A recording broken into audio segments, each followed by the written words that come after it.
أجمعين. غفر الله استع قلوبنا وغفر جميع ذنوبنا وجعل جميع استعدادنا لمعادنا توفر دوائنا فيما ينجينا ويقربنا إليه تعالى زلفى ويحطينا بمنه وكرمه آمين. ورضي الله تعالى عن سيدنا وشيخنا وأستاذنا ومربينا أبي العباس أحمد بن محمد التجاني وعن سائر ذريته وخلفائه ومقدميه ومريديه وعنا به وسقانا والمحبين من بحر سره وفيض معين بركاته في الكؤوس والأرض. Bismillahirrahmanirrahim. Beliau telah basmalah hamdalah kemudian bersalawat kepada Nabi Muhammad sallallahu alaihi wasallam dan memohon ridha Allah kepada semua sahabatnya Rasulullah sallallahu alaihi wasallam, keluarganya Nabi Muhammad sallallahu alaihi wasallam, dan mudah-mudahan Allah Subhanahu wa taala merahmati kita semua yang hadir dan memberikan ampunan kepada kita semua yang hadir, dan mudah-mudahan Allah Subhanahu wa taala membersihkan hati kita semua dan menyampaikan kita kepada cita-cita kita semuanya. Dan mudah-mudahan Allah Subhanahu wa taala memberikan keridhaannya yang sempurna kepada guru mulia kita Maulana Syekh Ahmad bin Muhammad At-Tijani radhiyallahu an, dan kepada khulafa'nya dan kepada zuriyahnya Syekh Ahmad bin Muhammad At-Tijani radhiyallahu an, dan mudah-mudahan beliau Allah Subhanahu wa taala memberikan ridha-Nya kepada kita semua yang hadir dengan kemuliaan Syekh Ahmad Tijani radhiyallahu an. Ayyuhal ikhwan, ayyuhal ahbab, assalamualaikum warahmatullahi wabarakatuh. كل العالم الإسلامي من المحبين يترقبون ذكرى عزيزة على قلوبهم، وهي ذكرى مولد سيدنا مولانا رسول الله صلى الله عليه وسلم. العالم كله يترقب هذه الليلة، وإن كان التيجانيون في العالم يعيشون معه العام كله لا يوم واحد.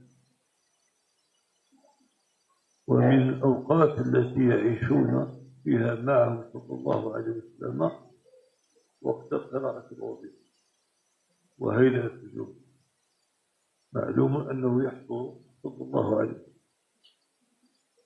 فنحن نشارك العالم الإسلامي من المحبين في ليالي المولد.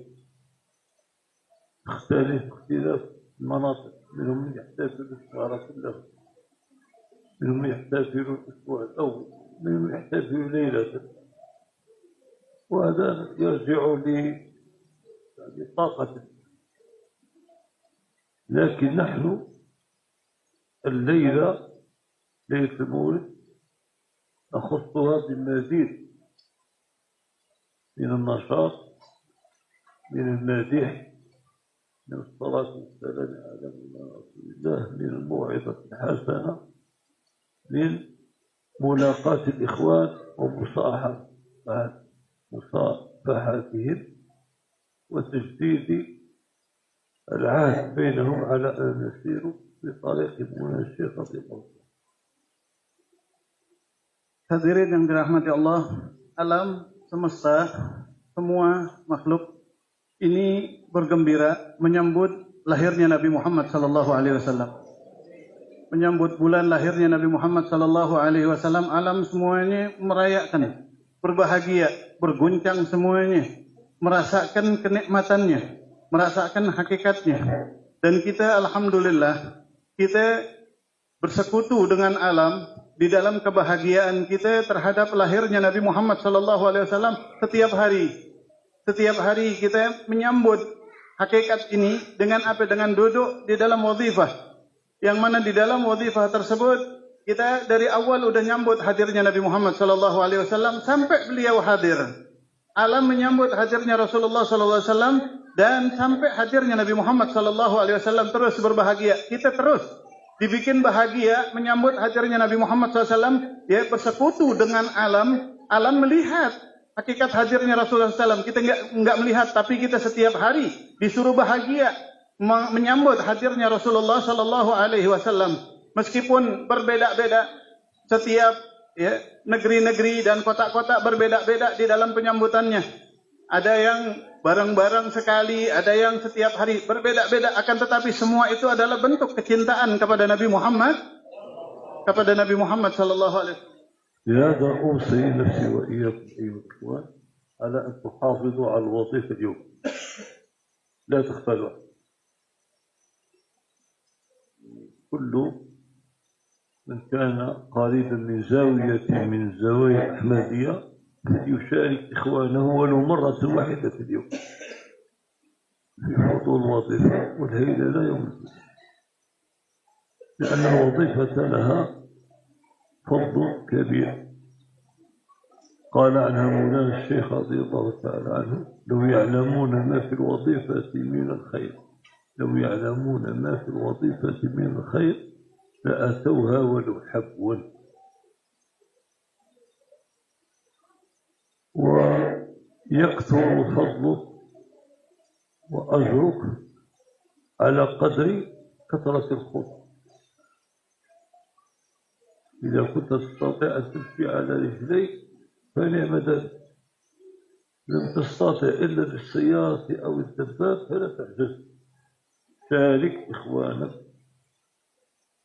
واقصد بذلك التقرب إلى الله والاحتفال به صلى الله عليه وسلم، لأن أحد العارفين بالله تعالى رأى في المنام، رأى الرسول صلى الله عليه وسلم وسأله عما يفعله الناس في المولد من الاحتفال والسرور والإطعام والمدح، فقال له عليه الصلاة والسلام: من فرح بنا فرح بنا.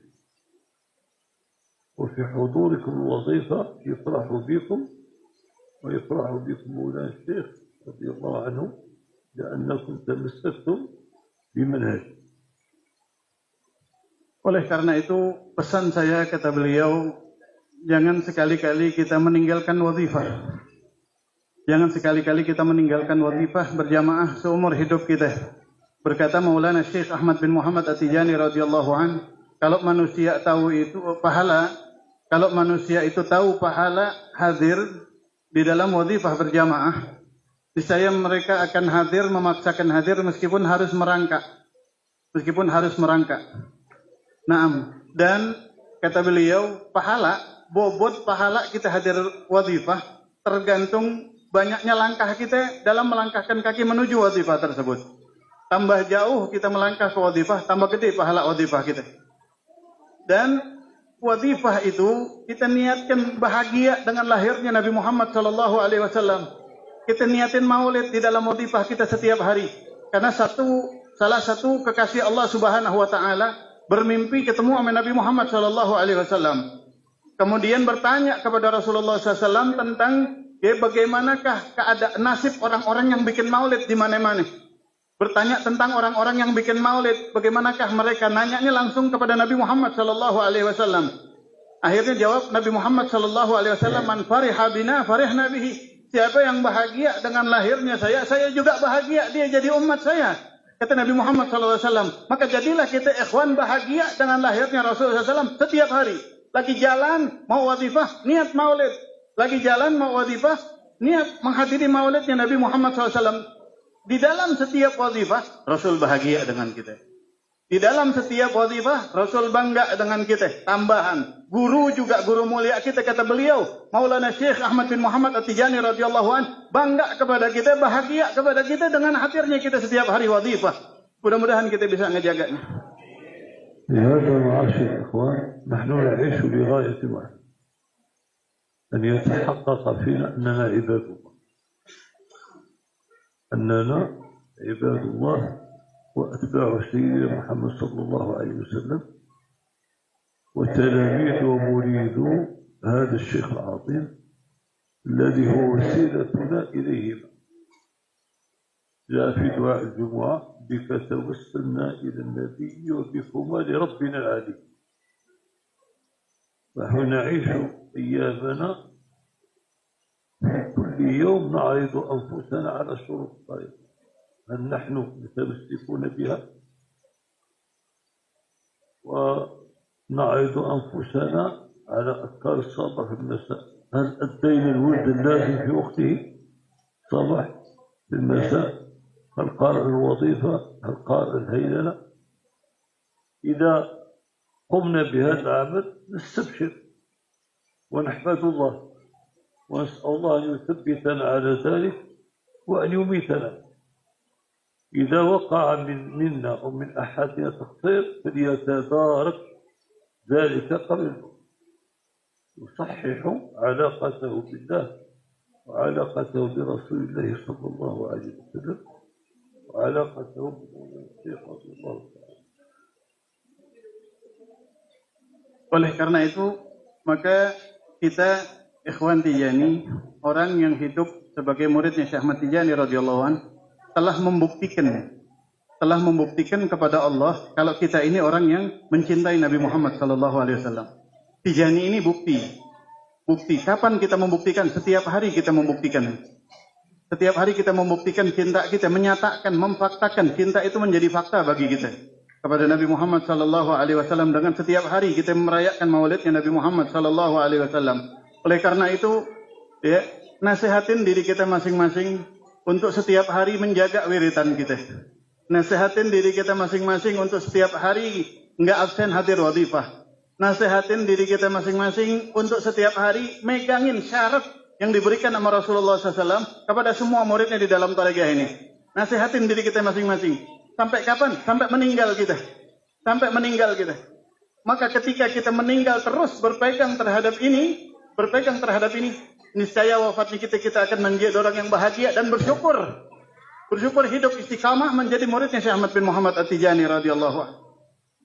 وأخيرا أذكركم بهذا الرجل العظيم، سواء من أخذ عنه مباشرة أو أخذ من أخذ عنه. كان لا يجلس في بيته وينتظر لك، كان يتنقل إليه من مكان إلى مكان ومن جزيرة إلى جزيرة على رجليه وعلى الدباب وعلى السيارة وفي الطائرة وفي الباص، ما ترك موضعا فيه اتجاهية في هذه الأرض الطيبة، سواء في جاوة الشرقية أو الوسطى أو الغربية أو كلمة، إلا وذهب إليه، ولا غرض له إلا أن يذكرهم بالله ويذكرهم برسول الله صلى الله عليه وسلم ويذكرهم بالمربي الأعظم سيد أحمد رضي الله عنه، حتى مات على ذلك. آخر عام قام به كان يذكر الهيللة معه، وأخذوا ابن الستة ثم توفي عنه. إذن هذا الجهد الذي قام به السيد الحبيب جعفر علي بلخاوي رحمه الله ورضي عنه لا تضيعوه، دائما استحضروا بأنه على كبر سنه وعلى ضعف جسده، لأن كان له عملية قلب ولم يتخلف عن الوظيفة، بل كان يذكرها 4-5 مرات مع الإخوة. هذا ما أوصيكم، أنتم بخير وعلى خير وفي خير ما التزمتم منهج السيد الحبيب جعفر علي بهارون رضي الله عنه. Kemudian terakhir saya ingin mengingatkan antum semuanya tentang beliau Abuna Al-Habib Ja'far bin Ali Baharun. Beliau Abuna Al-Habib Ja'far bin Ali Baharun adalah orang yang nggak bisa diam di tempat. Setiap waktunya itu beliau pindah dari satu tempat ke tempat yang lain. Bahkan ketika di rumahnya beliau melayani ikhwan. Tidak ada tempat, ya, nggak ada tempat Tijani kecuali beliau hadir ke situ. Dan nggak ada tujuan beliau keliling ke tempat ikhwan dimanapun itu kecuali untuk mengingatkan mereka semuanya kepada Allah Subhanahu Wa Taala. Nggak punya tujuan lain. Abuna Al-Habib Ja'far bin Ali Baharun radhiyallahu anhu nggak punya tujuan lain kecuali ingin mengingatkan, ngajak kita semuanya kepada Allah Subhanahu Wa Taala. Ngajak kita.